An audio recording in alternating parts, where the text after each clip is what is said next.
bom dia, boa tarde, boa noite. Eu não tenho ideia do horário que vocês vão assistir a gente, então está aqui a minha saudação. Para quem não me conhece, sou o Wellington Menezes e estamos aqui para gravar mais um vídeo do canal Monstros do Direito. Andréia? Olá! Olha, é sempre uma alegria estar aqui com vocês. E uma grande alegria estar com esse monstro do direito aqui com a gente. Então eu sou a Andréia Pires, vou estar passando para ele a bola para se apresentar, gente. Desde já, muito obrigado pelo seu sim para o nosso canal Monstros do Direito. E dizer que o canal está sempre aqui de portas abertas para você. Então ele que é o nosso professor, obrigada professor pelo ensinamento diário, pela grande pessoa que você é, o exemplo. Apresente aí pra gente, pro nosso canal. Inteligente que só. Muito inteligente. É um exemplo de inteligência. Olá pessoal, eu que agradeço o convite, é um grande prazer estar aqui. Meu nome é Matheus Catão, sou professor de Direito Processual Civil deles dois. Sou mestre em Direito e Desenvolvimento pelo Centro Universitário de João Pessoa. Sou de João Pessoa, vocês já devem ter percebido pelo meu sotaque.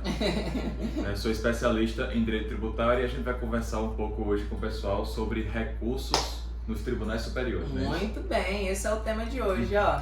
Então, gente, ó, vamos prestar atenção nesse assunto, que é um assunto que tem sido discutido bastante aqui.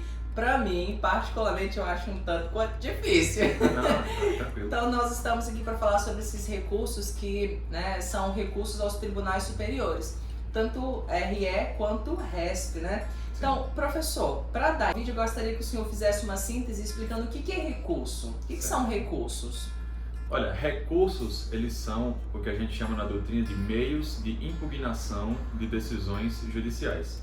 Então, os recursos, eles são um direito que a lei garante de duplo grau de jurisdição, certo? Que você consegue, dentro de um mesmo processo, ter aquela decisão que você discorda revista e rejulgada por uma instância superior. Em regra, uma instância superior composta por julgadores mais experientes que vão ter a oportunidade de dar um olhar mais técnico, mais aprofundado àquela sua questão. Muito bem, então ainda dentro do mesmo processo, é importante ressaltar. Dentro do mesmo processo. Ah, muito bem. Professor, então recurso, né, aos tribunais superiores, né? Recurso especial ao Tribunal STJ, recurso extraordinário ao Tribunal, né, do STF, e todo recurso, né, ele tem ali uma regulamentação, né, uma lei para dirigir esse recurso. Quais são as leis aí regulamentadoras, né, a regulamentação desses dois recursos interpostos aos tribunais superiores?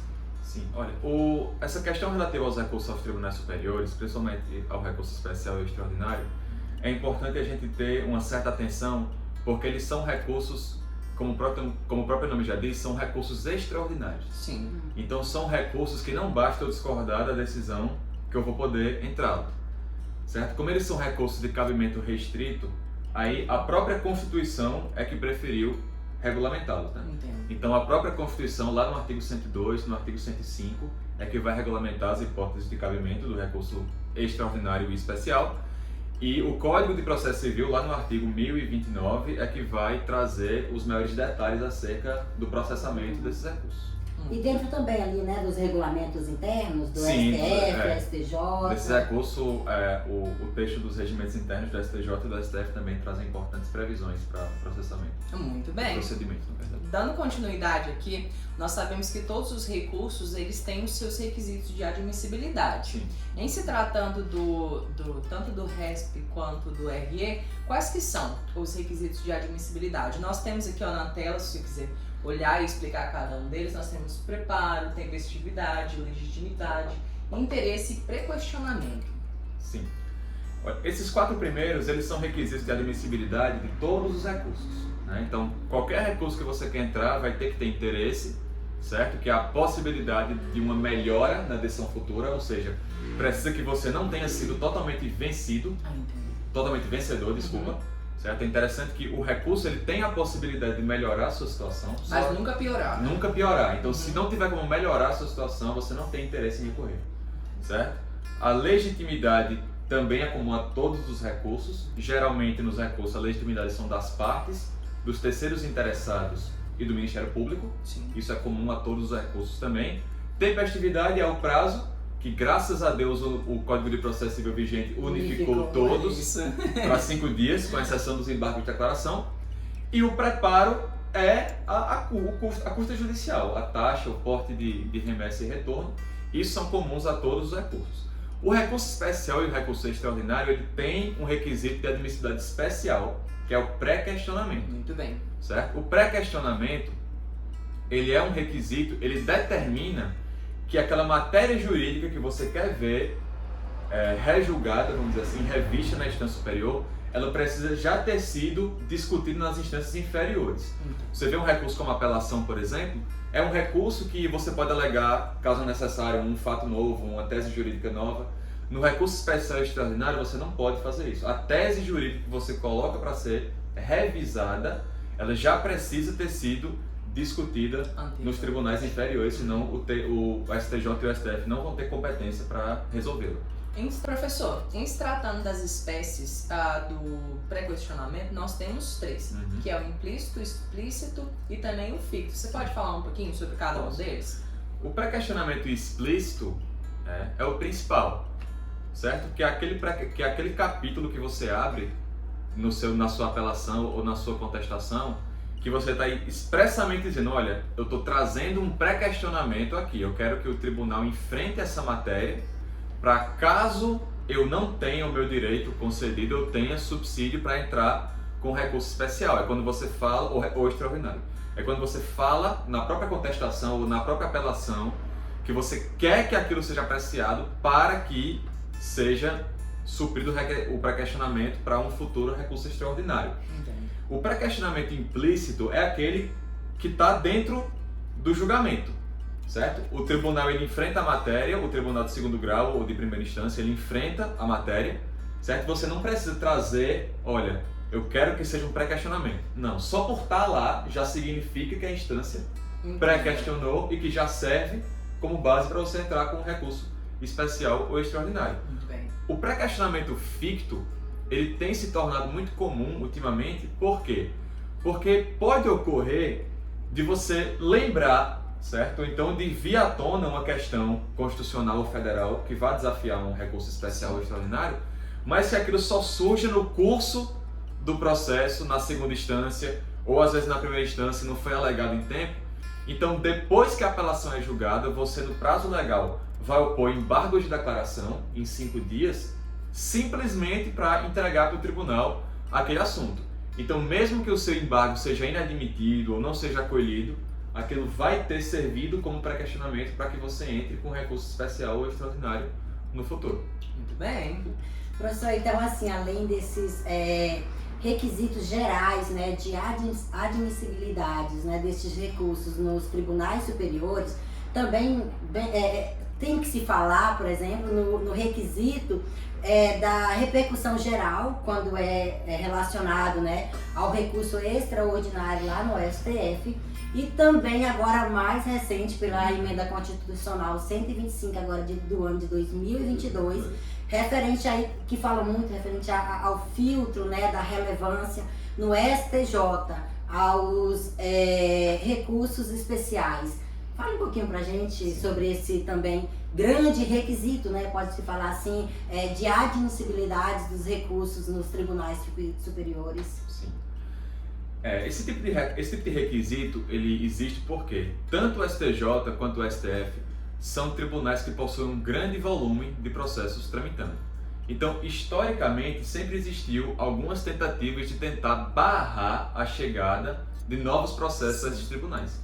Então, a primeira foi em 2004, com a emenda constitucional 45, que criou o requisito da repercussão geral para o STF. Então, quando você deseja entrar com um recurso extraordinário, você precisa justificar por que aquela matéria constitucional ali versada, ela é importante não só para você, mas para toda a coletividade.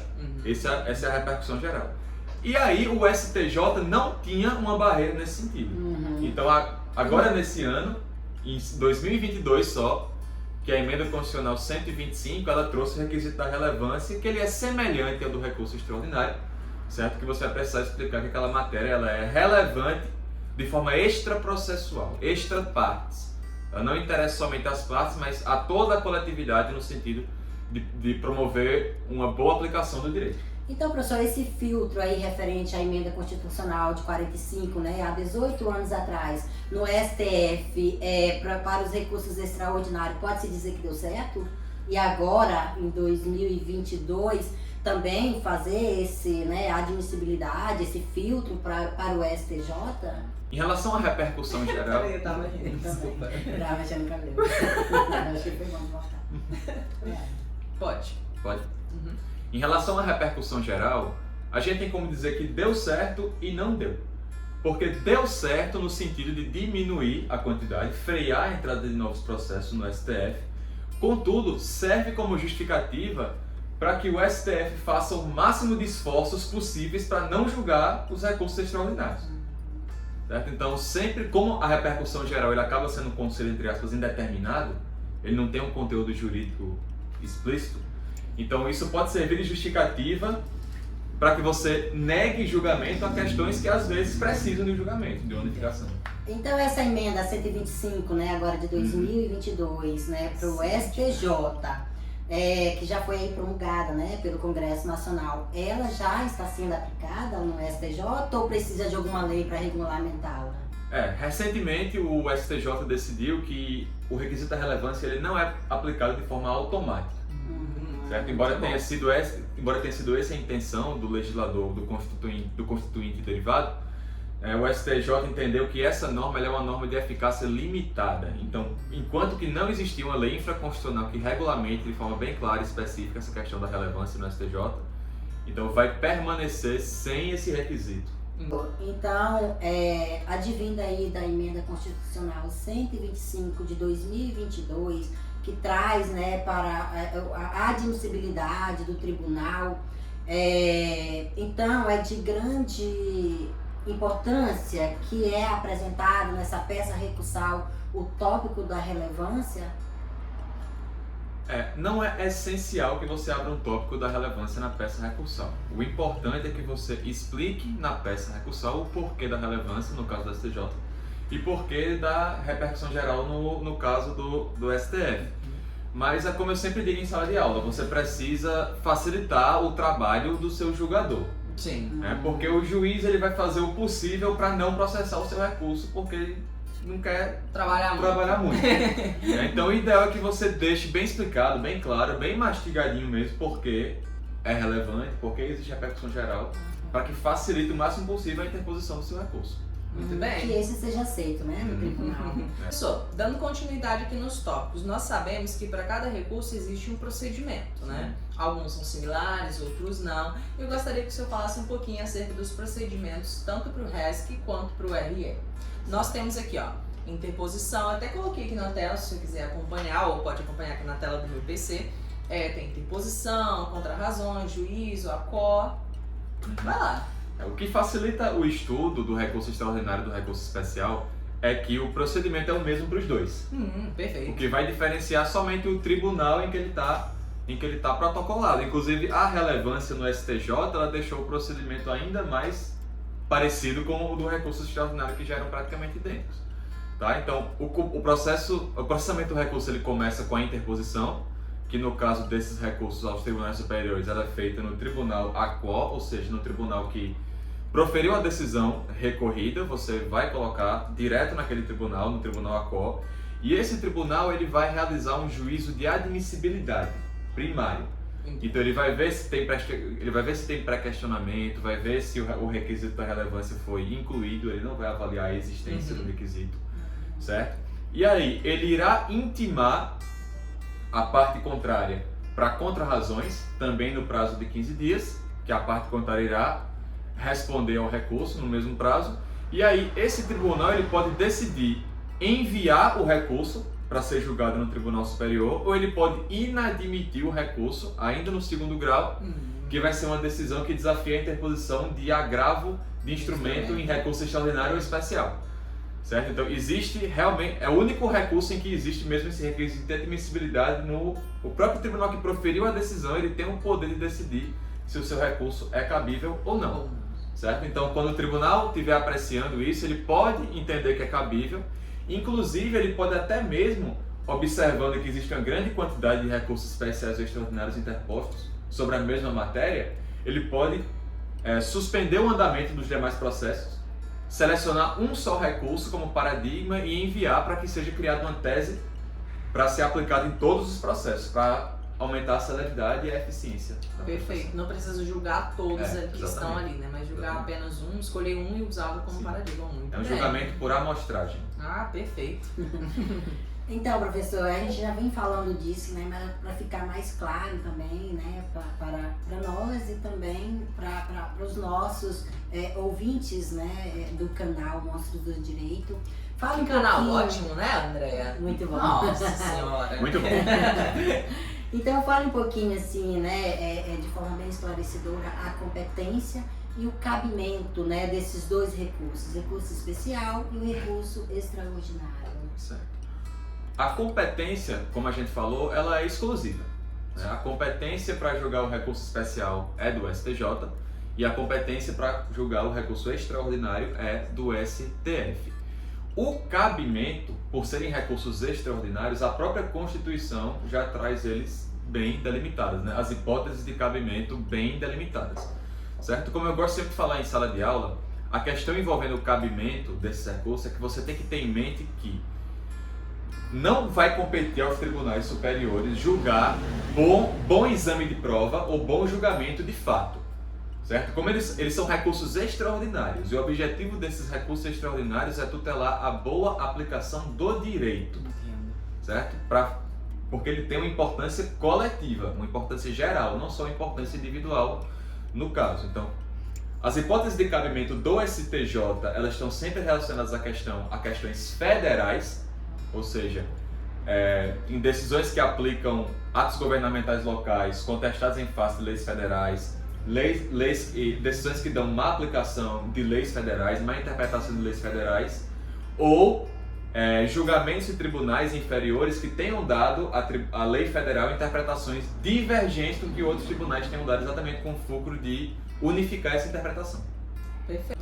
Em relação ao cabimento, ainda na questão do recurso especial no STJ, é importante ter em mente que a Constituição ela diz que o cabimento do STJ a decisão recorrida precisa ter sido uma decisão de tribunal, certo? Sim. Então isso traz o entendimento de que não é cabível recurso especial contra decisões tomadas por turmas recursais de juizados especiais. Por outro lado, no STF, em relação ao recurso extraordinário, essa restrição não existe. A Constituição não determina que tem que ser decisão de tribunal. Precisa ser uma decisão de única ou última instância, mas aí, nesse caso, o STF ele poderá julgar decisões que foram proferidas por juizados especiais, inclusive há entendimento sumulado nesse assunto. É a súmula 640. A súmula 640. Sempre quis falar isso. Ele me ensinou em sala de aula, gente. Professor, então a interposição, né, dos recursos, recurso especial, recurso extraordinário, nos tribunais superiores, é só quando se esgota todos os outros processos recursais nas demais, então quando não tem mais para onde recorrer, aí sim. Sim, exatamente.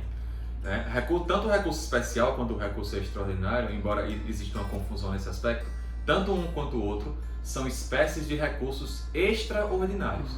E essa palavra extraordinária é realmente no significado real do termo. Não são recursos comuns, são recursos incomuns. Então, necessariamente, é necessário que não haja nenhuma outra possibilidade de recursal, senão essas. Se existir qualquer outra, eles não são admitidos. Ainda falta falar um pouquinho do cabimento, porque você não falou referente ao STF, porque só falou ao STJ. Então fala um pouquinho desse cabimento. Em relação ao STF, as hipóteses de cabimento do recurso extraordinário são hipóteses relacionadas à boa aplicação da Constituição, das normas constitucionais. Então, decisões de tribunais que deem má aplicação a dispositivos constitucionais, desafiam a interposição de recurso extraordinário, decisões que julgam válido ato governamental local em face da Constituição, então decretos, regulamentos municipais e estaduais que sejam inconstitucionais e os tribunais inferiores deem a esses julgamentos, a esses atos governamentais validade. E por fim, a questão que envolve a lei local, leis estaduais e leis municipais, quando estão contestadas em face de lei federal. Isso traz uma confusão porque o pessoal sempre pergunta, mas professor, questão federal não é STJ? Mas nesse caso, não, porque se existe uma divergência entre lei federal e lei local, significa que uma ou outra extrapolou a sua competência que é estabelecida na Constituição. Então, se existe conflito entre lei federal e lei estadual, então necessariamente uma ou outra será inconstitucional. Então, por isso que o STF é que é o competente. Mas isso só começou com a emenda 45. Antes disso, era o STJ que julgava. Muito bem. Então é isso aí, ó. O cabimento, entendeu? Tudo que ele falou é porque já sabe, né, de tanto ensinar, mas está disposto na Constituição Federal, né, no artigo 102, inciso 3º. Você Bem. sabe de cor, né? Um dia chegaremos lá, né, A Ué? gente chega lá. E para finalizar esse vídeo, a gente vai falar sobre prazos, né? Então, a gente precisa se atentar, né? A gente já falou sobre os prazos. Na verdade, a gente não falou sobre os prazos, a gente falou sobre tempestividade. Sim. Mas vamos falar aqui diretamente sobre os prazos. Qual que é o prazo para interpor tanto o RESP quanto o RE? Sim, o Código de Processo Civil de 2015, ele unificou os prazos recursais. Certo? Então, tanto o recurso especial quanto o recurso extraordinário, eles devem ser interpostos no prazo de 15 dias. E todos esses prazos processuais, eles são contados em dias úteis. Então, não considera final de semana, nem feriado e nem o recesso forense, né, que vai, acho que do dia 20 de dezembro até o dia 20 de janeiro. Nesse período também não vão correr esses prazos. Então, são 15 dias úteis para interpor tanto um quanto o outro. Muito bem. Professor, lembrei de uma coisa aqui. Quando eu vou falar sobre divergência entre tribunais, eu posso interpor tanto o RE quanto o RESP quando a divergência for do mesmo tribunal ou necessariamente precisa ser de um tribunal diferente? Em relação ao STJ, o recurso especial, a divergência precisa ser entre tribunais diferentes. Muito bem. Se existe divergência entre o mesmo tribunal, é o próprio tribunal que tem que solucionar essa divergência. Ok. Não cabe ao STJ. E Então, gente, gostaríamos de ficar um pouquinho mais aqui com o professor Matheus Catão, né? Porque é muito bom estender essa experiência jurídica que temos com ele em sala de aula aqui para o canal. E dizer que, por conta também do tempo, né? Porque o assunto ele é muito denso, então daria de falar um pouco mais, mas por conta da limitação do vídeo, para não ficar tão extenso, vamos posteriormente estar falando um pouquinho mais sobre os recursos aos tribunais superiores, né, Wellington? se der pra falar, a gente fala mais na frente, né? Gravar um outro vídeo com, acho que aprofundando mais a matéria, né? Hoje a gente tentou ser o mais, a gente não, o professor, né? Nós tentamos nesse vídeo ser um pouco mais enxutinhos, porque a gente tá aprendendo, né, André? A gente começou a gravar, o nosso primeiro vídeo ficou com mais de 50 minutos. E agora esse daqui vai ficar entre 20 e 30 minutos, que é um tempo ideal para você que está aí nos acompanhando. E gostaria muito de agradecer ao professor, que é um ótimo professor em sala de aula, excelente. E está aqui... Por isso estou dizendo. Não, mas é verdade, é verdade. Não, é maravilhoso. E tá aqui ensinando a gente, porque, olha, eu acho incrível, porque, gente, para gravar um vídeo, nós não somos advogados ainda, estamos no processo ainda, né? Estamos na faculdade ainda, no 6º período, a gente tem que estudar bastante para poder gravar um vídeo aqui para vocês. E então, eu acho que tem sido um crescimento muito grande, né, André?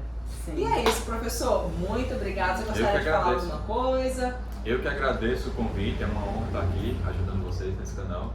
E qualquer coisa que vocês precisarem é só pedir que a gente vem de novo. Muito bem, professor do precisando de 30 mil reais. Gente, brincadeira Desculpa, da parte. isso eu não posso ajudar. Ele tem facinho. Professor, então, muito obrigada, assim, de coração. E o agradecimento não é só por estar aqui conosco, que também é um agradecimento, mas é pelo seu ensinamento diário, como pessoa mesmo, falo de coração. A gente tem muito orgulho de ser, sabe, acadêmico seu. Não fala essas coisas não. Muito Mas bem. é verdade, Vamos é subir minha verdade. autoestima. Mas é Gente, verdade, é nosso verdade. vídeo fica por aqui. Olha, muito obrigada a todos que estão assistindo e bye bye. Escolhe o tema do próximo vídeo, tá Verdade. bom? Escolhe Põe o aí nos tema. comentários que a gente vai fazer conforme você solicitar, tá bom? Tchau. Tchau!